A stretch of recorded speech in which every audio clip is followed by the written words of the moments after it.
বিংশ শতাব্দী তো বটেই, সভ্যতার ইতিহাসে একটি বিরাট বিপ্লবের নাম কিউবা বিপ্লব। সমাজের ক্ষমতাধর পুঁজিপতি শ্রেণীদের বিপক্ষে এ যেন সমাজের নিপীড়িত জনতার এক সুমহান বিজয়। আজও পৃথিবীর বুকে ঘটে যাওয়া যে কোনো ছোট বড় আন্দোলনের আদর্শ হয়ে আছে কিউবা বিপ্লব। কিউবা বিপ্লবের ইতিহাস আজও পৃথিবী জুড়ে স্বাধীনতাকামী মুক্ত জনতার সুপাঠ্য হিসেবে বিবেচিত।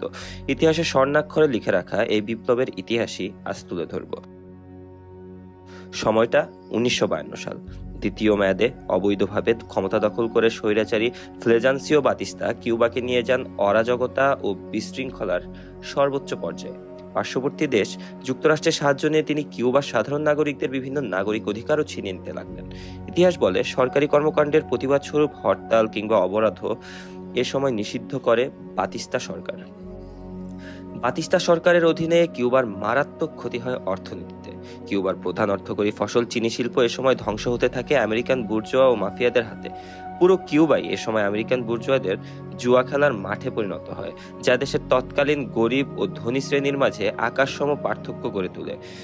শুধু অর্থনৈতিক ক্ষেত্রেই নয়, সামাজিক ক্ষেত্রেও এ সময় কিউবায় নেমে আসে প্রবল দুর্ভোগ। বিশেষ করে কিউবায় আসা আমেরিকান মাফিয়াদের প্রবল প্রতাপে লন্ড ভন্ড হয়ে যায় কিউবার সামাজিক অবস্থা। এ সময় চরম আকারে বৃদ্ধি পায় মাদক আমদানির হার, যা একটি দেশের সামাজিক অবস্থাকে অরাজকতায় রূপান্তর করার প্রথম উপায়। দেশের তরুণ সমাজ যখন ব্যাপকভাবে মাদকের প্রতি আকৃষ্ট হয়ে পড়ে, তখন দেশটির ভবিষ্যৎ যে চরম অন্ধকারে পর্যবসিত হচ্ছে তা আর বলার অপেক্ষা রাখে না। কিউবার তৎকালীন এহেন শোচনীয় অবস্থায় থেকে মুক্তি পেতে কোনো সুসংগত পদক্ষেপ আসছিল না তৎকালীন রাজনীতিবিদদের কাছ থেকে। উপরন্তু তৎকালীন সুযোগ সন্ধানী ও ভীতু রাজনীতিবিদরা পিছু হটছিল রাজনীতির মাঠ থেকে। কিউবার এমন সামাজিক ও অর্থনৈতিক অবক্ষয়ে যখন সে দেশের পুনর্জাগরণের আলো নিমিষেই অস্তমিত হচ্ছিল, তখনই ভোরের সূর্যের মতোই উদিত হন বিপ্লবী ফিদেল ক্যাস্ট্রো। তার সাংগঠনিক দূরদর্শিতা এবং বিপ্লবী মনোভাব যা পরবর্তীতে কিউবা বিপ্লবকে নিয়ে যায় এক অনন্য উচ্চতায়। ফিদেল ক্যাস্ট্রো নন, কিউবা বিপ্লবের সূচনা লগ্নের এমন ভয়াল মুহূর্তে আবির্ভূত হন চে গেভারা, সিয়েরা মায়েস্ট্রার, রামিরো ভালদেস, রাউল কাস্ট্রো ও হুয়ান আইমেদা সহ আরো অনেকে। মূলত কাস্ট্রোর নেতৃত্বে কিউবা বিপ্লবের সূচনা ঘটে 1953 সালের 26শে জুলাই। এর আগে তিনি 1500 যুবককে নিয়ে একটি ব্রিগেড তৈরি করেন, যাদের প্রায় অনেকেই পূর্বে বাতিস্তার সেনাদল থেকে চাকরিচ্যুত। কাস্ট্রো এমন ত্যাগী সদস্যদেরকে সুসংগঠিত করেন এবং 1953 সালে 26শে জুলাই সান্তিয়াগো শহরের মনকাদা ব্যারাক ও বেয়ামোসেনা এক ক্যাম্প আক্রমণ করেন। মূলত বাতিস্তা সেনাদলের সাথে কোনো সম্মুখ যুদ্ধে অবতীর্ণ হওয়ার কোনো লক্ষ্য কাস্ট্রোর ছিল না। তিনি চেয়েছিলেন সেনা ক্যাম্প থেকে পর্যাপ্ত পরিমাণে অস্ত্র লুণ্ঠন করতে এবং বেতারের মাধ্যমে আক্রমণের বার্তা ঘোষণা করে শহরবাসীকে একটি অভ্যুত্থানের প্রতি ধাবিত করতে। আক্রমণটি ব্যর্থ হলে বিপ্লবীদের অনেকেই নিহত আটক হন, আর অনেকেই শহর ছেড়ে পালিয়ে যান। ফিদেল ও তার 18 জন সহচারী কোনো মতে পালিয়ে এসে একটি পর্বতের গুহায় আশ্রয় নেন। অবশ্য এক সপ্তাহ পরে তারা পুলিশের হাতে ধরা পড়েন।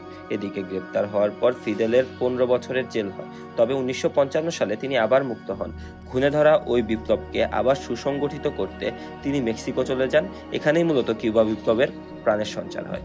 মেক্সিকোতে ফিদেল ও তার ভাই রাউলের সাথে দেখা হয় চে গুয়েভারার, যা তার দলের জন্য আরো একটি বিশাল প্রাপ্তি।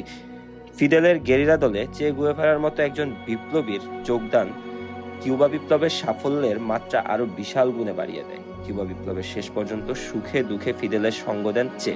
অবশেষে ফিদেল ও তার প্রায় 80 জন সহচর 1956 সালের 25 নভেম্বর গ্রামানা নামক জাহাজে করে কিউবার উদ্দেশ্যে রওনা দেন। তাদের উদ্দেশ্য ছিল 26শে ডিসেম্বর নাগাদ সময়ের মধ্যেই তারা কিউবা পৌঁছে যাবেন। কিন্তু যাত্রা শুরুর কয়েকদিনের মাঝেই সমুদ্রের প্রতিকূল আবহাওয়ার মুখে পড়ে বিপ্লবীদের অনেকে অসুস্থ হয়ে পড়েন।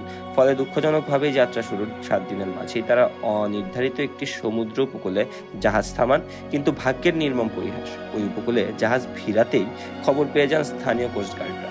কোস্টগার্ডের প্রদেয় খবরে সেনাবাহিনীর আক্রমণের মুখে পড়েন কাস্ট্রো বাহিনী। শুরু হয়ে যায় যুদ্ধ।